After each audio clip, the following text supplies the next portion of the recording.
Good morning, good evening, good night, NBN, Entrepreneurship and Leadership. Personally, I'm fascinated by the story. Trust is an underrated weapon in the business landscape. I'm a really strong believer in learning by doing. What's the definition of success? You're trying to come up with an answer to the question. But go ahead, Richard. You could be right, but you're wrong. Morning, good evening, good night, whatever time of the day it is, Entrepreneurship and Leadership channel listener on the New Books Network. Today we've got a tremendously interesting guest, Mr. Andrzej Nedoma, who's the co-founder of XTRF Translation Management Systems. I could try to introduce you, Andrzej, but I'm sure you'll do a better job than me. How do you describe yourself to someone you meet at a social engagement or a business networking event? Sure. Thank you very much. Hello, everyone. I have two hats. First one is I'm CEO of XTRF Management System, and this is the tool which helps companies automate and manage translation projects worldwide. And the other hat I wear is the mentor and advisor hat. Through my private business activity, Nedoma.io, I support CEOs and entrepreneurs in their growth, in their development, personally and business-wise. And I, in my introduction, I should have mentioned my co-host and friend, business partner, Kimon. Kimon's here with us. And Kimon, maybe how did you get to meet Andrzej? Do you remember when you first met him? Oh, good question. And I actually do. I actually remember it very well. So yeah, I've known Andrzej for a long time. And Andrzej, you were so young. I guess I was also young, but I remember meeting you in Italy with your dad, and I drove to this is actually good for like entrepreneurship stuff. I was like the CEO of Argos, and I drove from, and I guess you did the same thing, but I drove from Krakow to Rimini, and I think I was giving a presentation. I guess I was giving a presentation there, and there was a translation conference basically, and I met you and your dad, and I was just like, so you guys were like, and you're both from Krakow, and I'm like, oh wow, you guys are from Krakow, and like your dad was super nice, and I remember him introducing, saying, oh, my son, he speaks like 7 languages. I'm not sure if that's right, 7 languages, but it sounded like he spoke a lot of languages. Do you remember that? Yeah, it was really a funny moment. It was probably the first international conference in which I participated, assisting my father. He was leading a translation company himself, and I joined him. And this was right after I returned from Italy, where I did my Erasmus part of studies. But how old were you? Like 20? Were you like, how old? You were really young. I was 20, but probably I was looking like 15. Yes. I was really looking young. This is my problem for quite a long time. So I was looking much younger than I was. But it was a very successful conference at the end. But yes, that was when we met. And that's probably also the moment where I met lots of international crowd from the language industry, because it was literally the first conference we. Yeah. And did you guys drive there as well? I like. Oh yes, part we did. Of this. Yeah. So part of this story, Andrzej, is always like, we hope that there's people listening who are thinking about being entrepreneurs and they're interested in it. And we always talk about how the hard work, like this is like the not sexy, like part of it, like drive, I don't know, it's like an 18-hour drive. I mean, it's not like a fun thing to do, to go for like a one-day conference. Yeah. Well, I must say I love driving. So it was not bad. I enjoyed this. And, I just came back from Italy like 3 months before. So it was great opportunity to come back. And I really liked that. What was funny about driving there is, of course, we had a small car, back then. And when we arrived to this conference center or hotel or whatever it was, I saw so many dark Mercedes limousines. And I said to myself, oh, wow, if this is how translation industry looks, in the Western countries, that's pretty cool. It's great to be in this industry. Later, after a few years, I was talking with the organizer, like we met like on this occasion, and I asked about these limousines there, and he told me that at the same time there was like a medical conference at the same hotel, so this was probably them. Not the... It definitely wasn't the translation. Yeah. I think I came in my Ford Focus. I'm not sure what I came in. Yeah, exactly. That was also our car. So Ford Focus was what we had, and we saw all these Mercedes. I said, "Wow, that's really great." It's interesting. So that's how I started. You were working with your father, who had a translation business, and I don't think we met in Italy, but I certainly remember meeting your father way back, because occasionally I would go with Kimon to business events, and sometimes we ask where the sort of entrepreneurial spirit comes from, but your father was an entrepreneur, I suppose. So did you always know you were going to have a business when you were growing up? Was that like the role model? Or was it that moment in Italy where you suddenly saw all these limousines and thought, aha, maybe business is for me because it can be like this? I always knew I wanted to have a business. I always knew I wanted to manage people and be the leader. That's sure. Of course, the business that my father had at that time was basically a one-man show. So he was doing translations. And when I was growing up, basically it was in our apartment that he was doing this activity. So I was assisting already in various activities that he was managing himself. And when I returned from Italy, this was exactly the moment when we said, okay, I'm ready to join full time right now, but we are going to build a business out of this, which means, move out, hire people, and basically build the structure and start to grow this as a company. So this is how we started. My father, of course, was the role model. He was the guy who had the courage to start this. I was happy I could join him and we could grow it together. So how did you, this is like super interesting. Actually, I don't know this story, even though I've known you for a long time. We never talked about this. How did you, so you didn't, what did you study, or like, what was your background? Like, what made you, I started entrepreneurial? Where's the entrepreneurial, other than obviously your father was doing it. What was your background before that? Yeah, okay. So I was studying management and technology at the Technology University in Krakow, with the specialty in entrepreneurs finance. So I had this inclination to, management, and I loved math, so I was really into the mathematics during my primary school and secondary school. So gradually I went into all that was really strict science. And since my father was doing a lot of technical translations as an engineer, and the culture of foreign languages was in our home, of course. So I had this idea that if I study technology and business at the same time, we would kind of naturally use it to grow the translation business. I didn't really want to be the translator, even though I did some translations, in my early days to earn my first car. But yeah, I was more interested in business. And sometimes it's kind of complicated working in a family business, maybe not sometimes, but always, because there's a question of how decisions get taken and whether it's professional, what your relationship is as the son of the owner with other staff who might disagree with you. And can you describe a bit the sort of the family dynamic? Did you see it as a challenge, and did you have workarounds, or were you so young you didn't even think about it from other team members' point of view? Probably I didn't look at this that way, because I was the first one who was hiring the first person, right? So I said, we want to grow the business, and I said, I will hire the first project manager who will help us.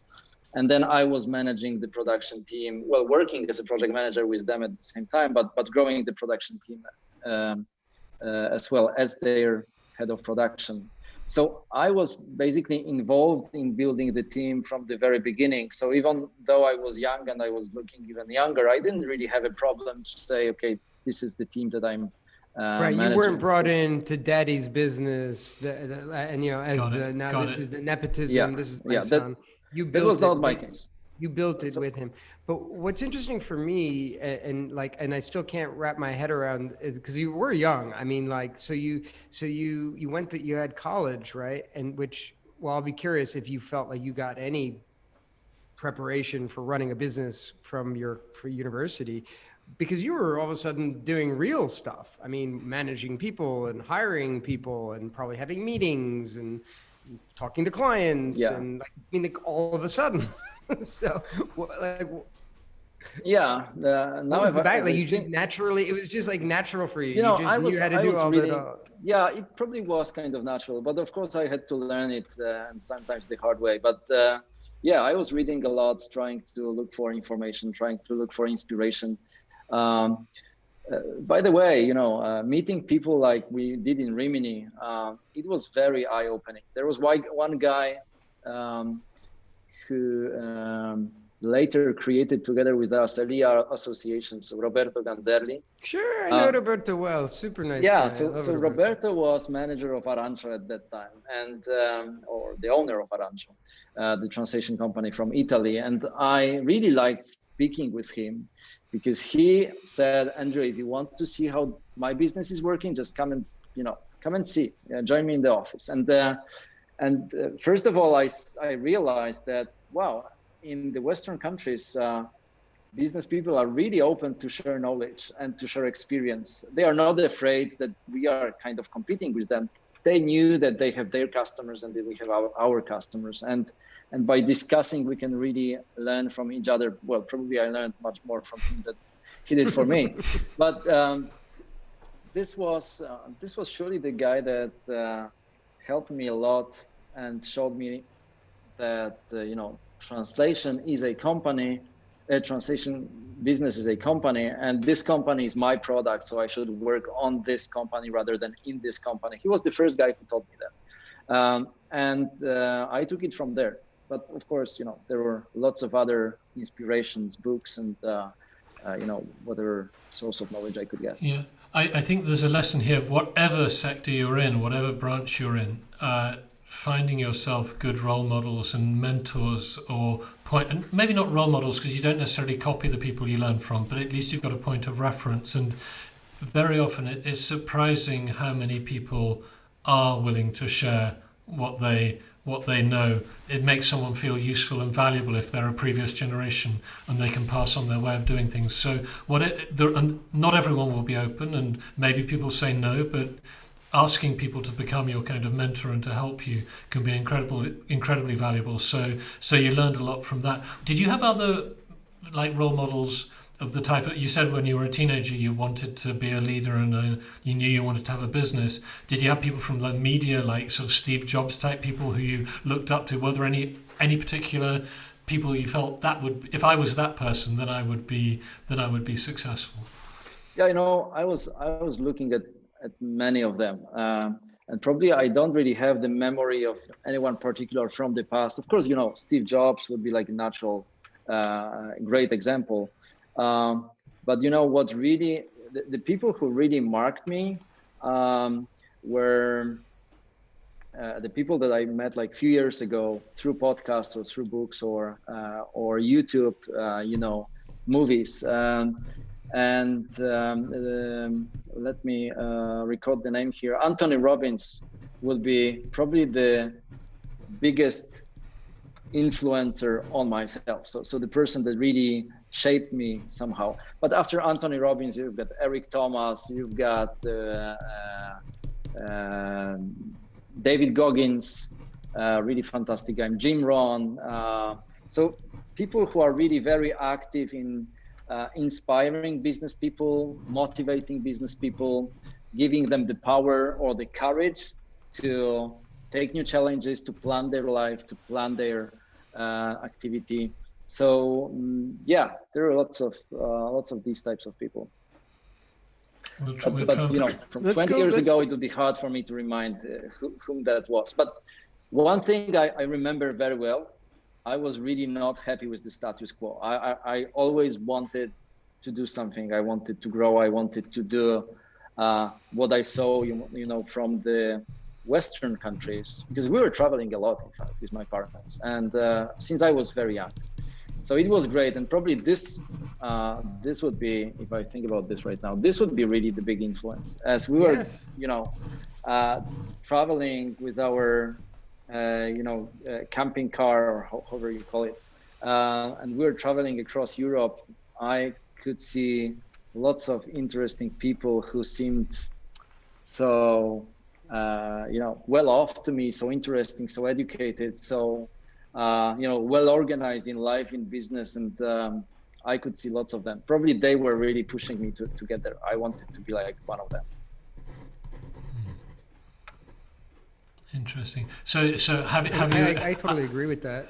Have you got there now? Do you feel you are like? I mean, you come across. You have been successful. We'll come on to your business career and what you're doing now. But to the outside world, do you look like you've kind of, maybe you're not living the dream, but you've certainly achieved a level of professional success and status in life. Are you happy with the status quo now, or are you still pushing yourself to go on?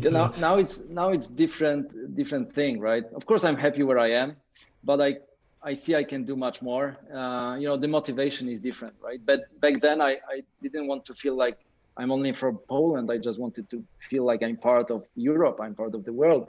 And probably this is what I can feel right now, because we have a very international business and serving lots of clients across basically, several continents, over 50 countries. So we are internationally. I can actually, that's something you and I have in common actually, because actually if I had to sort of like say thank you to my parents, that would be the thing. Like, I grew up in America, which is actually very much more at least particularly when I grew up in the 70s and 80s, much more monocultural actually. It's a lot more international even now, but like, I was going to Europe and I think that, a lot throughout my childhood, I was going to Europe, I was seeing these different cultures and I grew up in a sort of multicultural environment. And I totally agree with, I think that was a major influence, because it sort of opens your eyes to other things as well.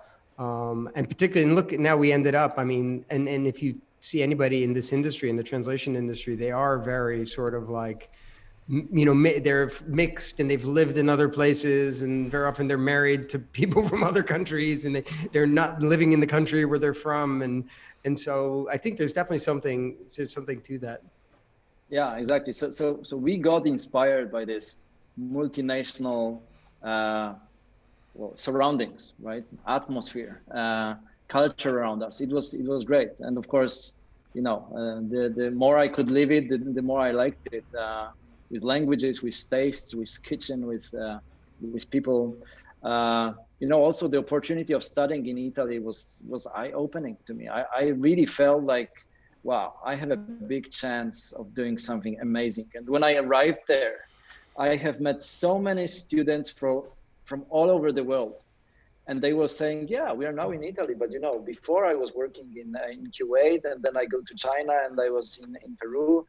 They said, wow, so it's not like the end, you can do much more of that, and you can really cool. Live very international life, and I love that. So probably I was like naturally looking for the way to have this international life, and having the business was part of this. So for our older Polish listeners, this is you're part of the first generation who really wasn't sort of held back by the communist system. That when you were growing up, if you were an ambitious young Pole, it's the same for my kids now, but they're younger, obviously, than you are now. But they're part of this generation for whom being Polish wasn't a tremendous disadvantage, right? That you could travel, you could do what normal European people did, and that. But I think if I think about some of the things that made Poland strong, was so many Polish people really appreciated that chance and somehow took more advantage of it than people from a country with a less troubled history. Yeah, so surely we had this hunger, right? And it was basically also our story. My father started his professional career in 91 and his business as a translator and building his translation company in 91, because this was when the communism collapsed and it was finally possible. And of course, we had this, strive and will and strength to go past the borders and see more and do more. So probably this energy that he had, and it was, quite a challenge at the beginning, right, for him. For sure. I was seeing this because it was happening, as I said, in our apartment. So he surely kind of passed on this energy to me, and I was just taking it further. Andrzej, let's talk a little bit about, so you're telling us like the business history, and I think that there's a lot of interesting nuggets in here for us to understand. But now I understood that you actually were like, basically you were the first employee and the manager, basically, or whatever you want to call it. You were the top guy, and you were like helping your dad build this business. So take us through the period of time where you built it up to some point, and then you decided to sign up, or I don't know, I guess you built some technology at the same time, and then you decided to spin it off. Maybe you can just talk about that piece, because I think that's like super interesting. Sure. So, our growth was really challenging when you look at the way we were managing projects and the way we were managing clients. And it was really based on notes and book notes and some board on which we're attaching information about projects, and they were moving across stages on this board. But the more project managers we had, the more they were kind of disturbing in each other in organizing these boards or organizing the book note with all the projects. And I knew we have to do something about this. My first answer was, I took the Microsoft Access, which I didn't knew. I just bought a book and said, okay, I will build a small system out of it. And this is what I did. And so we had our first internal system that I did. I don't really know how, but as I said, I loved mathematics, and this was like pretty mathematical challenge for me. So I did that. But as we were growing, realized that working on this same database by many people at the same time is becoming quite a challenge, because we were not like, everything was in the cloud back then. It was not like that. So we didn't have Google Excel spreadsheet or stuff like this. So we were really looking for a technology to implement in our business. And we couldn't find one. And I really did quite a research back then. And because of not seeing something that would really fit in our business, well, we saw one which was quite okay, but not really. And it was expensive like hell, at least from our perspective back then. So I said, maybe we should think about this. And I have drawn an idea of how this system could look like and what it could do. And as a lead along, this was the name of our translation company. As a lead along, we were part of the group that was called Eulogia. And Eulogia had one representative per each European language in this group. So we were representing Polish, but there were lots of other languages from Europe represented there. So it was like a friendly crowd of 20-something CEOs discussing, about their challenges in running the business. And I shared with them this need for technology that we experience and lack of this and the idea about this. And they loved it. This was the moment which inspired us to think of a spin-off, technology spin-off that we would create. So building a technology that, everybody loved this, so surely everybody would buy very easily. And my, idea was that if they are so excited about this business, they will surely be the early adopters, early buyers, so they will help us finance that. It didn't happen. None of them bought in the first years. Then, indeed. But sorry, I just to understand, because I'm really curious. So you're building iterations of this system for your own business, or you had already spun it off and were trying to, I'm just a little bit confused. We didn't start before we had this discussion with this team. But after this discussion, without taking any commitments from anyone, I was crazy, right? I decided let's go for it. And we were financing, of course, the development from the profits that we were generating in the translation company, hoping that soon we will get the first clients. As I said, it wasn't as easy as I thought at the beginning. Now, majority of this group is our clients, which is great. But it really happened many, many years later. So we were building the technology already with the vision of selling it to other companies, even though the process took much longer than I expected. And it was only after a few years that we said, okay, now this product and in fact, the organization is mature enough to separate it from the translation company, and we have splitted the companies in 2010. And that was the point where you, did you stop work? So what were you doing? Were you doing were you doing everything? Were you running the translation company, helping doing that, plus doing the tech, and then I was working a lot. I was working a lot. I was doing both. So I was really growing the translation company, but at the same time, I was growing the technology company, which wasn't easy, of course. I didn't have an idea how to do it otherwise. So I was really working a lot, building both. And of course, it was very interrelated, right? Because we needed money from one company to sponsor the other business. So I was motivated to work on both. I definitely have the sense that you know the theory of business. We'll come on to your coaching business, but I looked at some of the topics on your website, and you mentioned how important it was to work on the business rather than in the business. You learned that from the Italian. Was that theory that you found hard to put into practice, that in principle you knew you should be working on the business, and in fact you were deeply in the business? Absolutely, yes, absolutely. So when I look back into my business experience, yes, I have spent much too many years working in the business that on the business. So when I advise about this and coach about this other entrepreneurs, I really understand in which situations they are. I can feel their emotions, how attached they are to doing lots of things themselves. I've been there. It was much too long.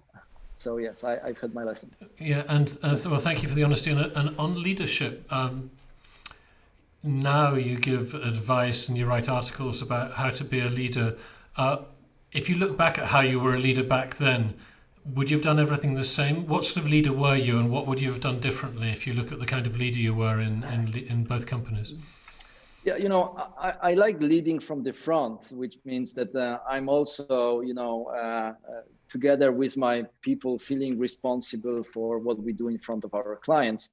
Even though, as we said, being too much in the business doesn't really allow you to work on the business. So what I feel is really important is to understand that when you're a leader and you can do things, this is great, but you should really grow your team and help them be as good and better than you in their fields of expertise or domains of interest within the organization, so that you help them grow, and through this the whole organization grows, rather than you are the one that really is with everybody and helping everybody with lots of activities. That's quite sort of general. Can you give sort of like specific things or tips and tricks if someone's listening and they want to put that into reality? So because that sounds very like normal common sense. Are there any things which are very sort of specific to you, like things that you do as a leader or you recommend other people do,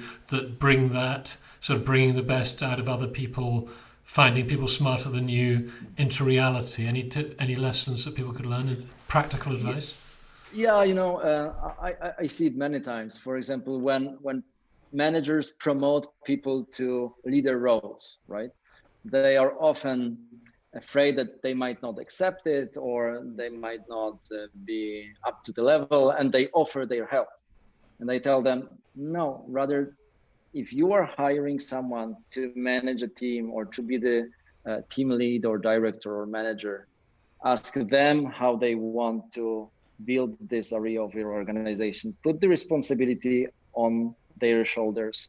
Ask them for opinion, for the plan, for the strategy. You can discuss the strategy with them, but let them do the work. If you empower someone, he will grow as well together with the company. And I see lots of times when people delegate but still keep a lot of control on what's going on. I think this is what we should avoid. When there are hard situations, when there are hard decisions to make, well, mentor your people, your managers with right questions, so that they arrive to this decision and they are able to execute on this decision, rather than take the ownership and help them do it in their place. So it's really about being as a mentor who leaves the space to someone for the execution of the tasks, rather being the manager who is eager to help and do something in their place. Yeah, you need to let them grow and develop by themselves, rather than whatever, try to teach them the way. Listen, I want to go back to the entrepreneurship, because basically it sounds like you really helped your dad a lot in setting up his business, but then your entrepreneur, like your true, like your thing came when you were like, you took on this tech piece and you said, I'm going to build this tech. And I mean, I'm not even, a curious question would be, was there ever any stress or conflict with, hey son, you're bleeding the company out of money for this tech project. I don't know if it's going to work or not, but we can answer that if you want to or not, but I just find it interesting. So is it true? Would it be accurate to say at some point you said, this is my heart, this is my soul, this is the thing I want to focus on? And did you actually split at that point and just say you're focusing exclusively on, or did you always keep your hand in the translation pie? I was kind of, feeling responsible for what I'm doing to the translation business as well. So, my father had his age, and it was, and he was getting older rather than younger. So of course I felt like, I have to help him with my energy as well. So I was there. And this is why, I was really happy when we came to the agreement that it's really a good moment to sell this business, to sell the translation business. Okay. Because this was the moment where I could really focus on the technology, right?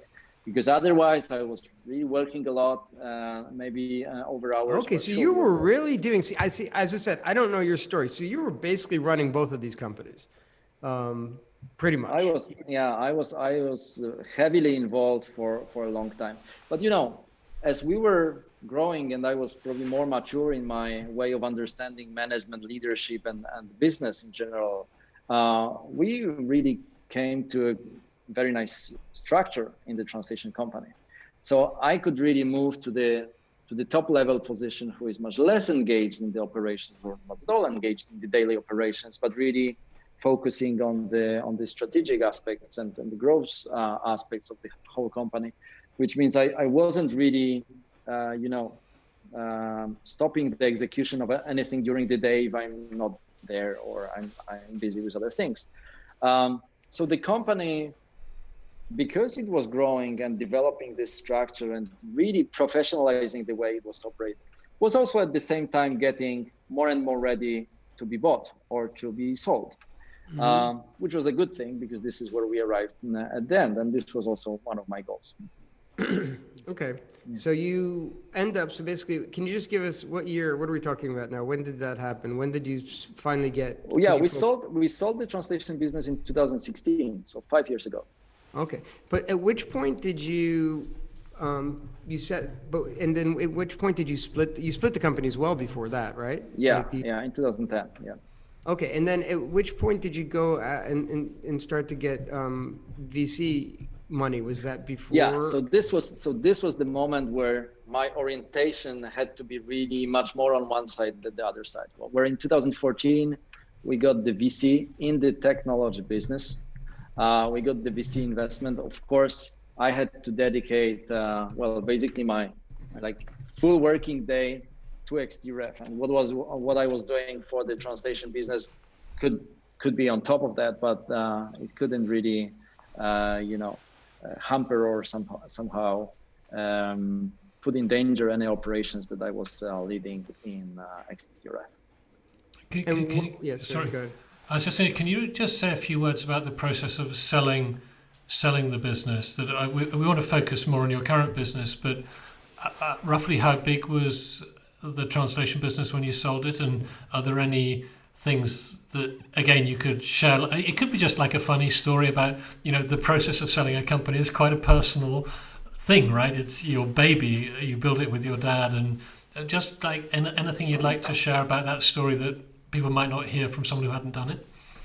Yeah, absolutely. I'm doing some presentations on this as well. So it's a topic I really love. Indeed, it's like selling your own baby. So this is why it's good to have some advisors or some, consultants in this process, because it's hard. And basically the biggest problem is because it's our baby, we value it so much that we might be surprised when we get the first offers from the market.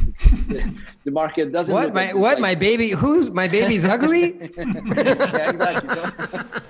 So it can be challenging, and I'm sure it is challenging from lots of owners who just want to engage in selling themselves their own business.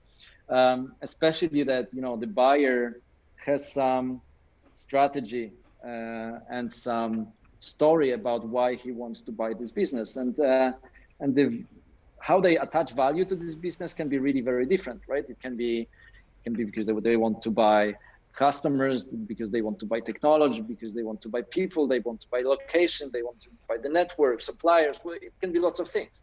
Or because it fits somehow in their strategy, and of course this strategy can also have different, let's say, versions. So the understanding of value is the first challenge. But the second one, maybe even more important, is if this business is really ready to be sold.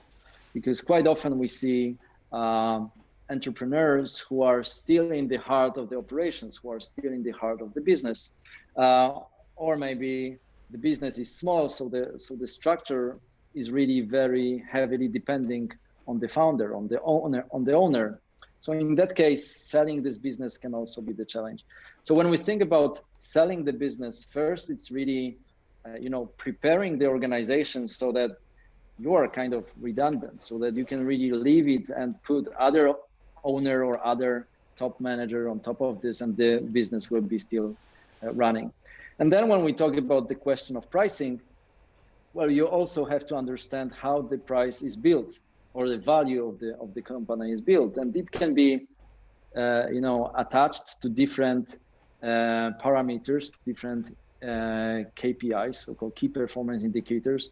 It can be EBITDA, it can be net profit, it can be turnover, and then we multiply this by something, right? So it's important to understand, depending on which type of business you sell, to understand basing on which are we going to base the evaluation, and what's the typical multiple that we can count on. So when it's EBITDA, maybe it's 4, maybe it's 6, maybe it's 8. When it's revenue, maybe it's times 1 or times 2, rather not times 10. So it's really depending on the type of business, because of course in technology, like in XTRF, we do it totally different way than we did in the translation company.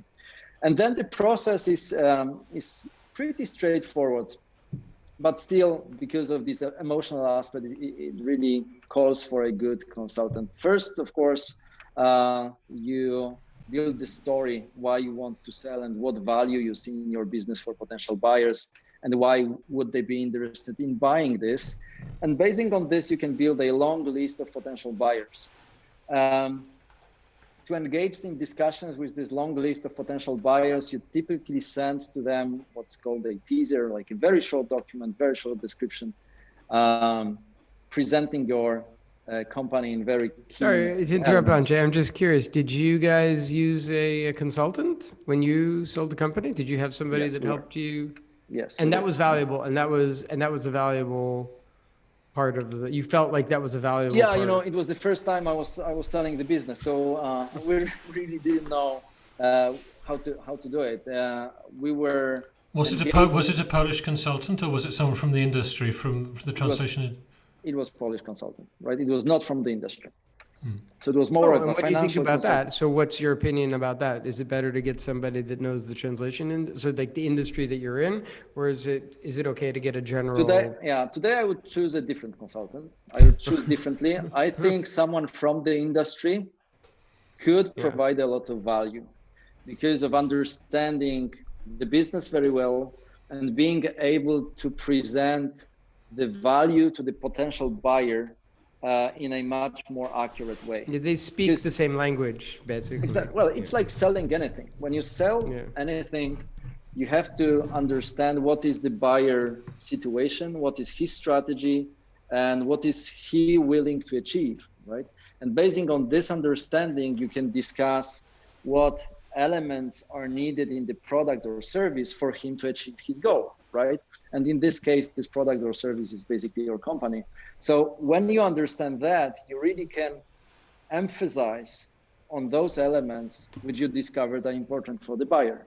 And as we say, the more we understand the business, the more we understand the situation of the buyer, the more positive light we can put on the elements which are Right. most potentially important for him. So that's I mean, like I just want to jump a little because Andrzej, I have to say you have amazing experience because like the things you've done. So you've done lots of things that I haven't done. Like you've sold your company, but you've also I'm very curious about the VC. Like, what made you? Because that's another thing I never went through, and I'm actually interested in it. I'm interested in the process, and I want to go into that story as well because I think that's an interesting, unusual story as well.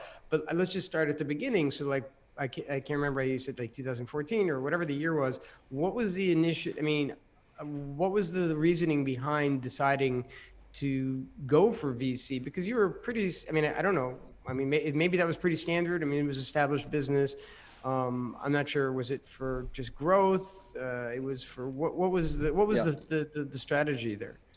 Yeah, VC is typical for growth, but we have an expert here on the panel. So Richard surely knows a lot about this, but I'll tell you my story. How I looked at this. When we were growing XTRF business, we were selling licenses for our software because this is how we priced it, right? We counted the seats, how many seats or people are going to use our software, and this is how we calculate the price. But back then we were selling licenses like everybody was buying licenses of Windows and Microsoft Right. Office, and we were so used to it, which is quite a nice transaction because when you sell it, you get the money on your bank account, and you can basically sponsor your growth or existence of the business, right after the transaction. So this is nice. However, we saw a huge potential in what was called SaaS or software as a service, which is a model where you rent licenses rather than you buy this. This is particularly attractive for the software company because it kind of stabilizes the financial situations or allows for a huge predictability of the financial situations because it's like renting apartments. You know how many of them you have, and basically every month or every quarter people are paying for this. So you can really plan your finances because you know more or less what is the income that you can expect, apart from those who will drop and you will lose them, and those who will come as new customers, of course, right? This will be the changes in the revenue. But to shift from selling to rental is quite a financial challenge because when you stop selling, you stop having this nice high income at the moment of the transaction, right? That you can use to sponsor the existence of the business because you start renting. And if someone decides to pay a month or a quarter, then you get much less money that you were getting from the transaction. So at the end, it's a great game. It will be very profitable. But at the beginning, when you do this shift, you really have a big hole, big lack of money. And you basically need to fill this hole with some other money. And this is why we wanted VC.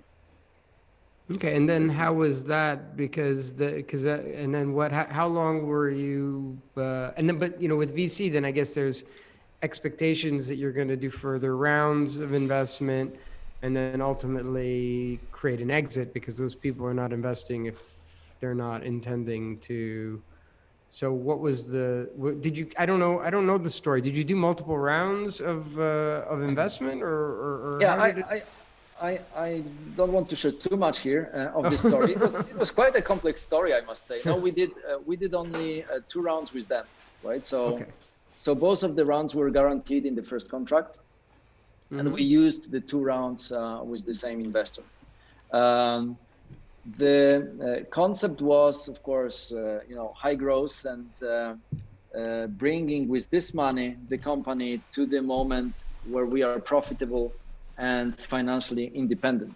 So in our plan, we didn't have like a very modern models right now that we take the money, we have this so-called runway of 12 months or 18 months, and we get another round in 12 months, and we have a longer runway again.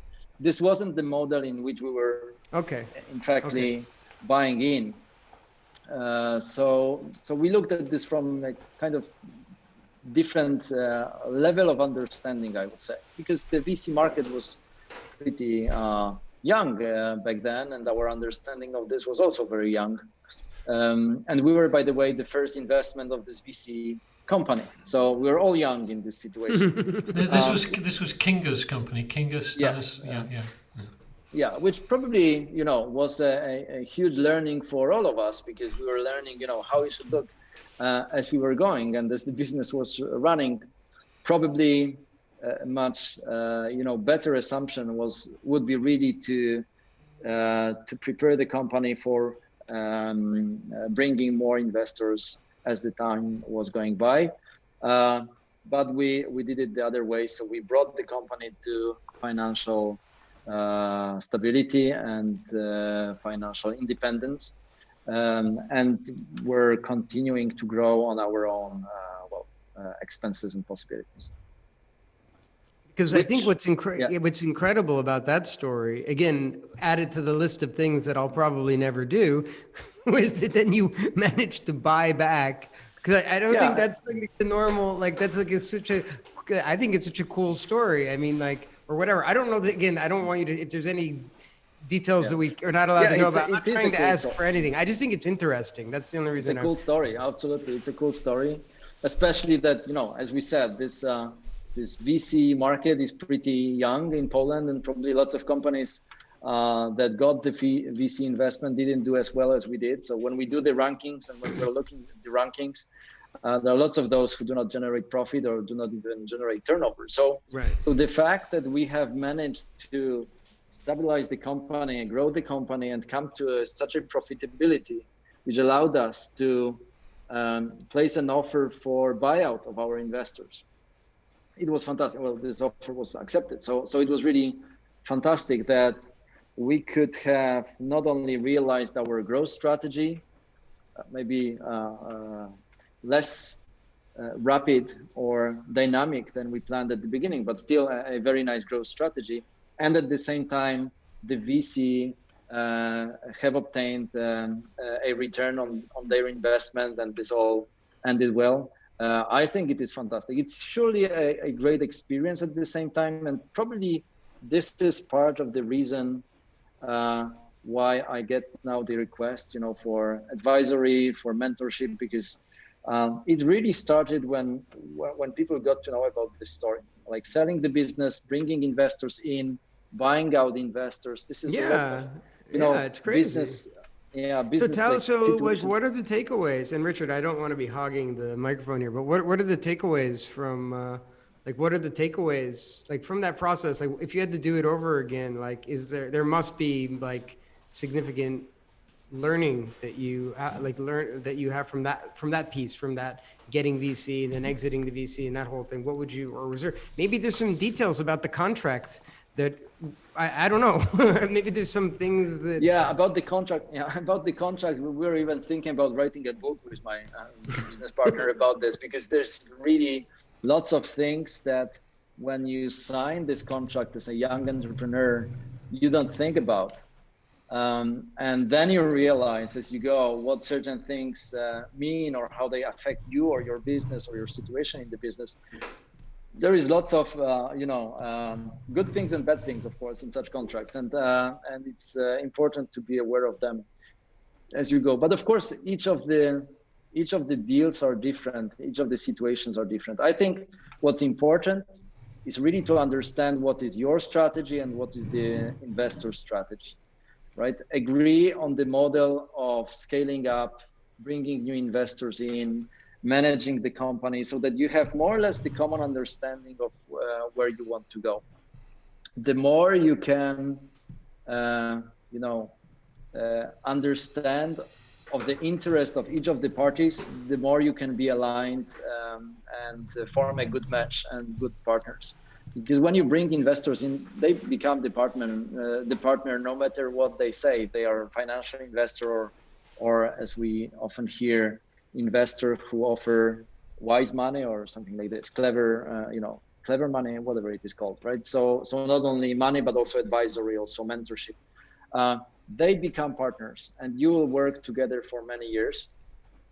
So it's important to understand if your vision of you have how some things- compatibility yeah. with them, that you have a compatible vision, and probably I assume personality also matters as well. Personality, understanding of market, you know, experience in certain types of business, because there is, you know, more and more distinguished types of business that follow certain strategies, growth strategies, or go-to-market strategies, technology strategies. So, you know, the better you match partners, especially that there is lots of them right now on the market, the better it will be for the company, for you, for the investors, because of course everybody wants to make money out of this, and there is nothing to hide about this. So I think the more open you are in discussion, and the more you understand each other interests, and you can respect that, well, the better it will be at the end. And then, Kimon, of course, yeah. So I was going to say, Kimon, don't worry about hugging this. The questions you were asking are exactly the same ones that I would have asked. And I'm thinking about your current situation is, on the one hand, you've got the company back under your control. I don't know if you're 100% shareholder or it's basically you're in charge, right? You own it, right? We are 3 founders, yeah, and we own 100% back. Yes. Okay. Then you've also got your coaching business, and you've also I happen to know you've got a young family. So I'm interested in and part of what you're doing, which I'm going to ask you about, is your coaching business, and you're sharing your consulting, you're sharing your know-how. And in terms of your priorities and what you want to achieve next, I don't know exactly how old you are, but I'm guessing you must be 40 or 35 or something in this area. Thank you very much. I said I'm looking younger than I am. I'm 42, right? 42. Well, I was close. Yeah. But, you know, clearly you've got another 20, 30 years of work in you if you want to work, you want to keep busy, and you're obviously ambitious. So, you know, why are you doing what you're doing now, and what haven't you done yet that you will want to do in the next chapter of your life? Because like right now you've got your hands full. You've got 3 things, right? XTRF, the coaching, and your family. That's a lot. So are there things ahead of you that you know about that are coming? You know, there, as we say, there are several gardens that you take care of, right? There is also your own hobby, there is family, private time, stuff like this. So yeah, I also have sport, which, you know, guarantees I'm still mentally healthy in all these situations. Yes, there is good time ahead. All of 3 of these elements. Well, let's put family aside, because of course this will be always number 1. And what I'm particularly proud of is that the fact that family can be number 1 is also meaning more and more, because as the business is growing, and as I'm getting more mature in understanding of my role as the CEO of this business, and also because of the pandemic situations, which is maybe not the best way to put it, but pandemic turned us all to work from homes and to, you know, work in a dispersed organization. We could really reshuffle the way we match our work and life balance, the way we find it. And of course, working a lot when you are not in the office all the time, but quite a lot of time at home, may mean that you can do these, you know, 15 minutes breaks to spend some time with family, or have a coffee together, or eat lunch together, even though you're very close to your office subjects during the day. You just can match each of them much better. XTRF is the biggest, you know, project I'm running right now. So of course it occupies a lot of my attention, and a lot of my energy goes into XTRF. This is a fantastic company, and we have customers, you know, all across the world, and there is huge potential ahead of us. And at the same time, the market is moving very quickly, so we also have to move very quickly. But that's technology, so it's natural. Things are moving pretty fast there. And of course, most of my attention is in XTRF. My advisory business is kind of coming from the fact that I'm spending so much time in my business, and I have this experience in the previous businesses, because this is really what brings people to talk to me about business perspectives, about business advisory, about help that they might receive from me. I'm not, a trainer by education. I'm a business person who runs his own business or businesses. And because of that, I have the business experience that I can share with people who quite often happen to have the challenges that I have already been through in my professional career. So I would say that the first one really enables the second part, which is because for those advisory. that don't know, or just to make it clear, so XTRF sells software, and primarily your decision makers, decision points are small company owners, which means you are developing relationships. I assume that through XTRF, you've developed tons of relationships with company owners. And so I think by nature, you can also see what their issues, and XTRF is solving problems as well of their business. So, you have a very deep understanding of, and I assume that probably they go hand in hand, probably. I'm sure that you. Yeah, the people who come to me are not only from translation industry, who ask for help, okay, who ask for advisory, but still they go through same challenges in growing their business, whether this is, strategy, internationalization, managing the structure, organizing the structure of the company. There's lots of aspects that I can share my experience with, or something in relation to exactly VC, raising money, managing relation with a business partner or financial partner, preparing for exit. Those are lots of topics that I somehow touched in my professional career, and I can help them with this. XTRF indeed is working for lots of businesses from, smaller and medium businesses from the translation industry, but we also sell to corporate clients. Of course, they are kind of different. They are totally differently positioned on this market. They are translation buyers, so they look at the processes from the other side, but still we can provide a lot of value. But also this experience, from them truly broadens my understanding on the functioning of businesses, functioning of big organizations. So understanding buyers is also something that can be useful for, helping other companies. But you're obviously successful. I'm not going to ask you exactly what your net worth is, but I suspect you're in a good situation for a 42-year-old guy in any country. You're comfortably off, so you're probably not doing the advisory stuff just to earn a few extra thousand zloty every month. So are you an expensive consultant? How do you decide how much to charge? If someone comes to you like, I've got some medium-sized Polish companies, a few tens of millions of zloty of revenue that are doing okay, maybe you could advise them. Would it be expensive to engage you as an advisor? How does it work? Yeah, so I have been hiring consultants, many times from different countries, because depending on the subject, you hire different consultants, and I basically align my pricing with the prices that I know.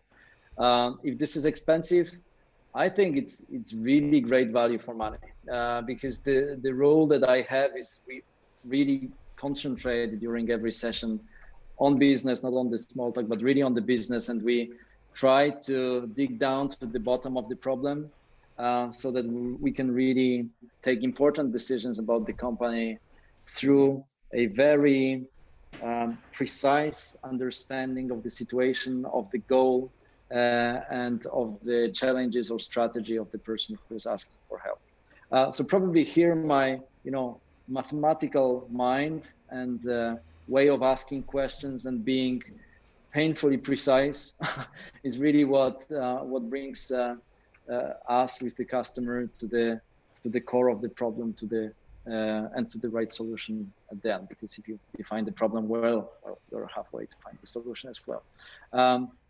But yes, this is a very comfortable situation to say this is not my primary income source, so I don't have to sell too much of this business or be stressed whether I will have 1 or 2 new clients every week. That doesn't matter, from the family standpoint and our lifestyle. What's your main motivation, Andrzej, for setting that up, actually? Well, there is huge motivation. So when you think about how I would like to be remembered. Well, I was at the funeral, a few weeks ago, and this was this sentence that really marked me, and I took a note during this funeral because someone asked, "So how will we remember this person?" Who was a pretty famous person. How will we remember this person? And I asked this myself. I asked this question myself. So how I would like to be remembered, and back home I was trying to put my thoughts about this, and this was really about helping entrepreneurs grow and helping people grow and achieve their goals and achieve better life, the life that they understand, that they can to a certain extent plan and execute on the plan, so that they define what they want to achieve, what's happiness for them, what's fulfillment for them, and I can help them reach this point much faster. So I would really like to impact many people in this way, and I find this very fulfilling. So this is really a kind of, whether you call it emotional reward, but something like this. This is really it's a way for you to give back, to give something back. You've got all this know-how, and it's such a great feeling when you start the session with a person.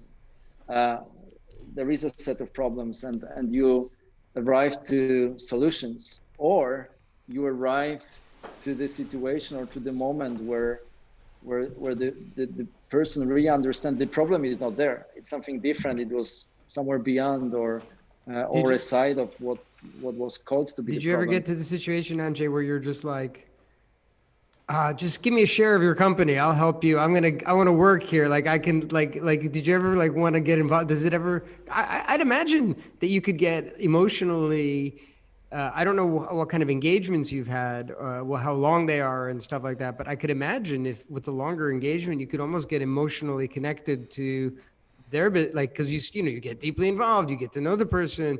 And have you ever been close to saying, hey, maybe I can invest and help you?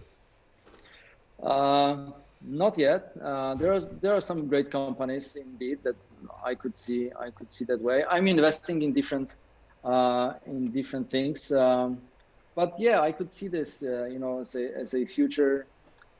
When I was thinking about this a few years back, I always had this vision that in 20 years from now I would be owner of a holding which holds ownerships in different companies. That's the question. Now you're answering, because that's what Richard was I think Richard was trying to ask before, is where, because like you are young and you've achieved so much, and I guess at some point XTRF, I mean, I don't know what your plans are for XTRF, but I mean, clearly there's going to be some other stuff. You're going to do more stuff. And so is it angel investing? Is it, how do you, what's the dream? I mean, you don't have to, we're not signing you up. This is a contract. This is an agreement with the world. And it's your agreement with yourself, really. What's your agreement with yourself? So as a holding company, I see myself owning different businesses or parts in different businesses, whether it is through building them together with other partners and just be part of that, and just putting my experience into this business, or whether this is buying part of them through whatever setup. It's probably secondary. I surely love building things and working on strategy and putting something from ground up. But at the same time, as I said, this mentoring or coaching or advisory rather than coaching, I'm probably not really the coach style. I'm more of mentor and advisor.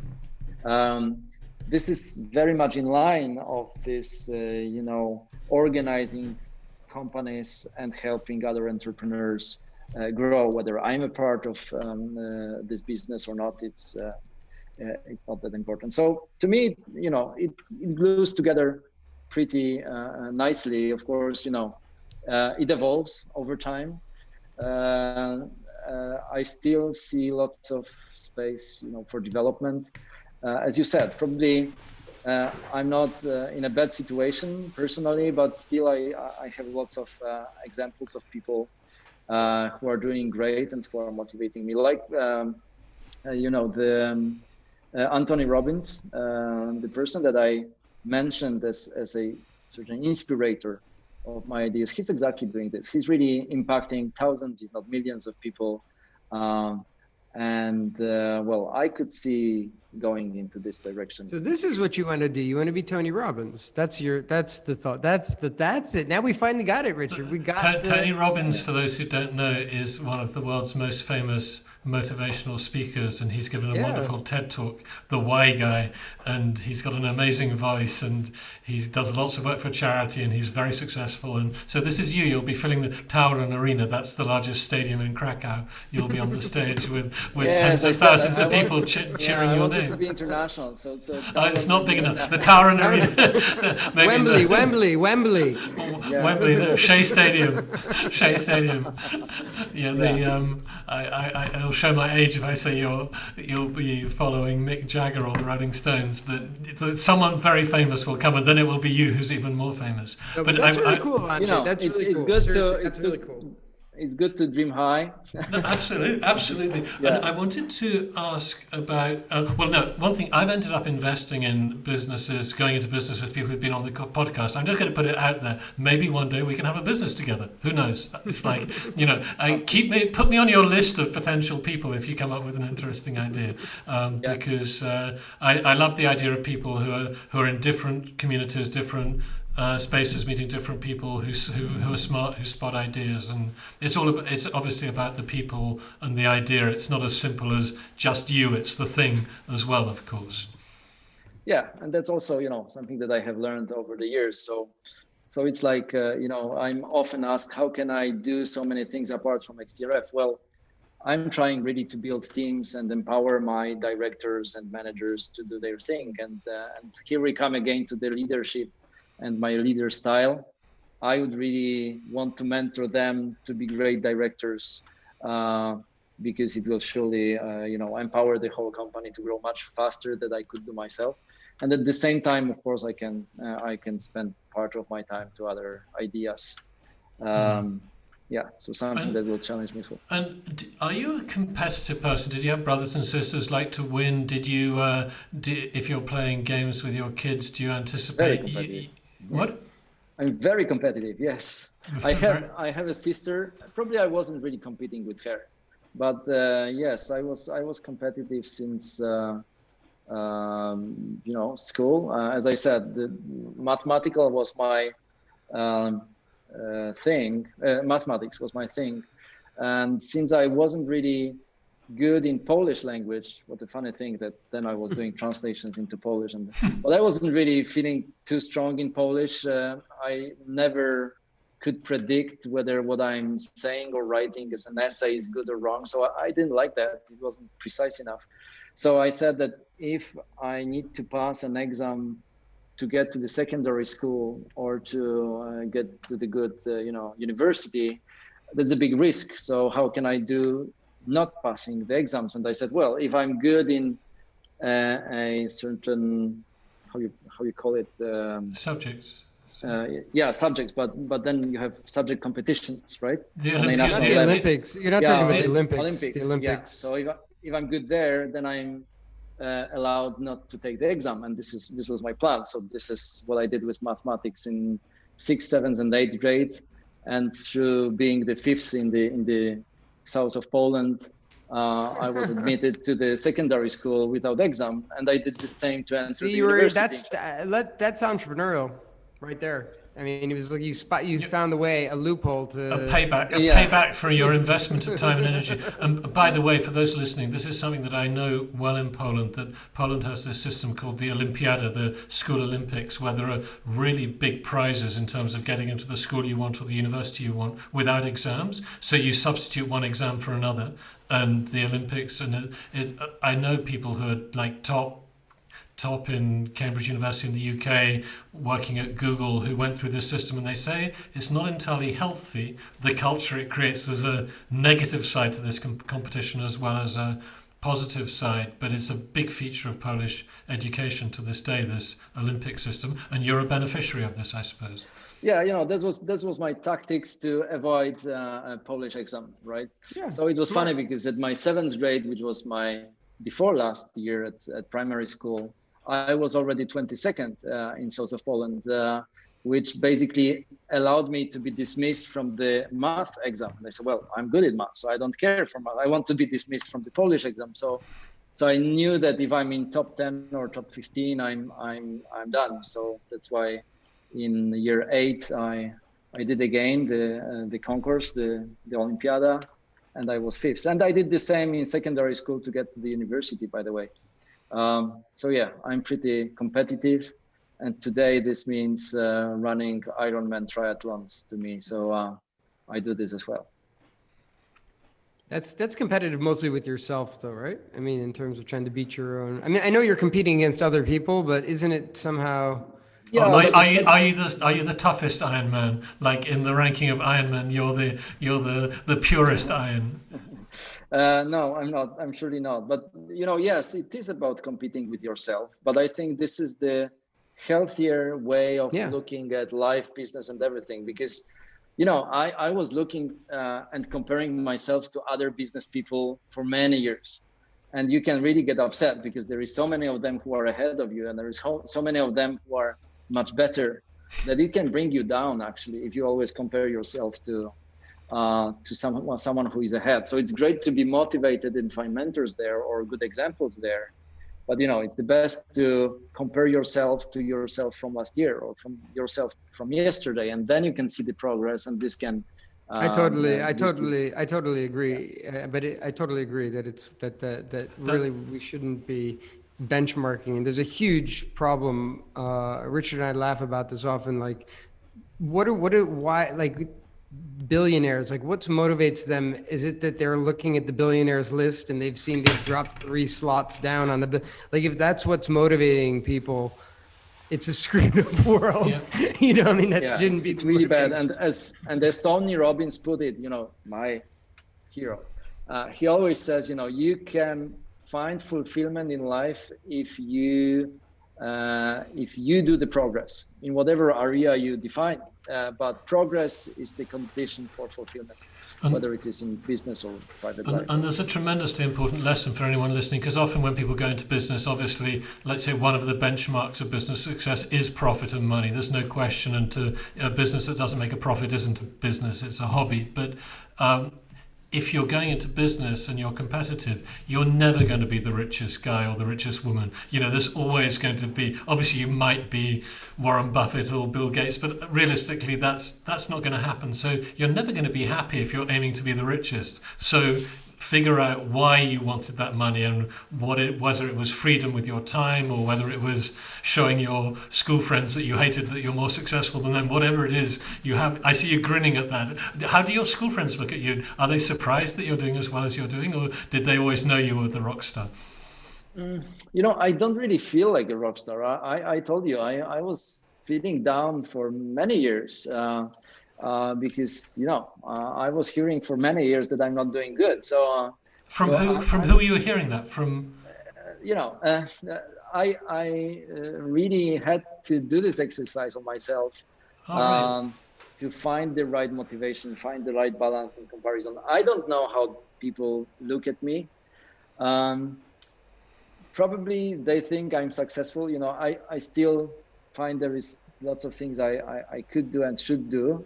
But probably I'm not, that far away from everybody else in terms of success. So I don't think it's this stage of success that really sets me apart from my school friends. Probably I was. You're humbled. I think you're a very unique person. I think you have a very unique story. I can't imagine a lot of people, but it doesn't mean you're better or worse. It's just in that context of society, you know what I mean? That they're measuring things based on those things. You've done a lot of stuff. I would say you're atypical. At least we have to say you're atypical, Andrzej. That's good. Yeah, that's what drives me. I don't really accept status quo, like I said at the beginning, and I really don't accept no as an answer. So I really strive for finding the ways to do things. Now, as we discussed, I didn't think, my math competition was first exercise in that, but indeed, it seems like it was the first, way or first experience in this matter. But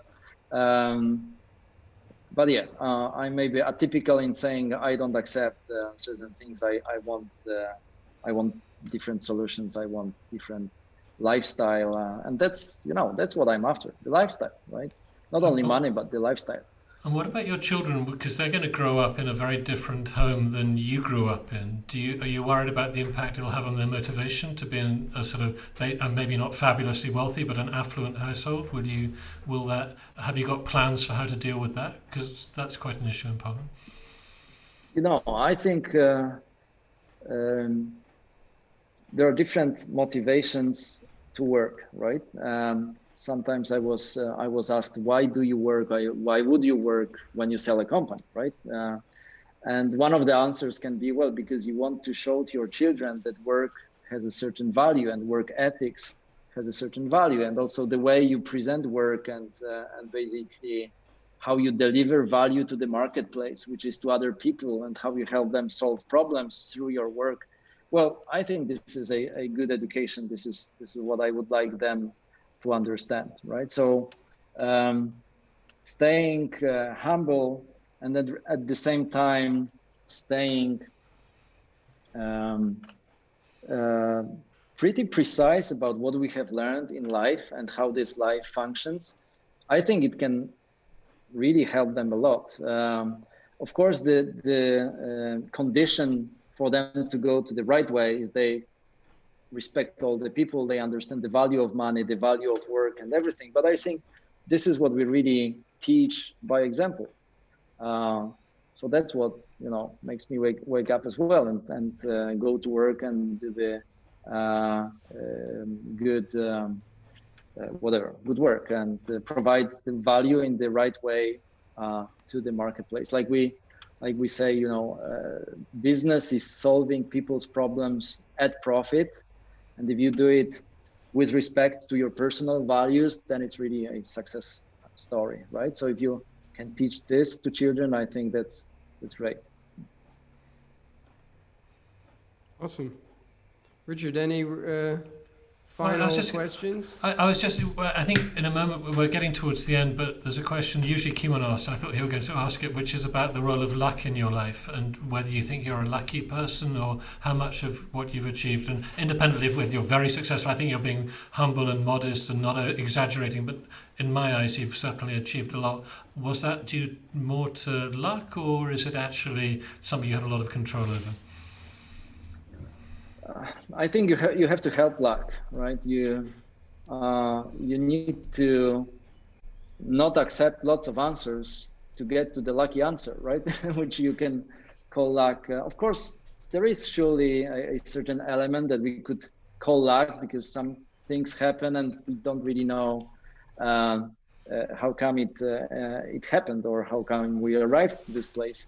But I really believe we have to help luck with our work effort and consistency and the real motivation to get the things done. I can tell you, when I was buying out investors last December, virtually all banks I contacted declined, right? It was COVID and they were super afraid of giving money to anyone. And I said, no, I want to sign this deal before the end of the year. And I got so many negative responses from lots of money sources, that because this was really difficult time, that we could have given up, but we said, no, we will surely do it. And we found the way to do it. So it was quite lucky, of course, that we could have combined all the elements together and it played well. But it surely, required a lot of motivation to stay on track. So I think luck is important, and you also have to help it. Thank you. So I'm good, Kimon. I don't know if you want to move towards wrapping this up, Kimon. Yeah. So just let me take the opportunity, Andrzej. I have to say thanks to. Before I say thank you to you, I wanted to say thank you to the listeners who took the time. They spent an hour, and I don't actually never know how long this is, an hour and 15 or whatever minutes of their very, very busy day to sit and listen to us and to learn Andrzej's story, which I think was fascinating. I want to thank my daughter, here's a plug for you, Andrzej. If you ever need a graphic designer, video editor, Magda Fantakidis, my daughter, she does the video editing for us. We have an intern that works for Richard. Her name is Magda Błyskosz. She does the PR and promotion for us. She's 17 years old, I believe, and is probably going to do something really cool with her life. She's a very entrepreneurial young lady, and so she helps us out. Obviously, the people at MBN who produce this and do all the technical stuff to get this online for us.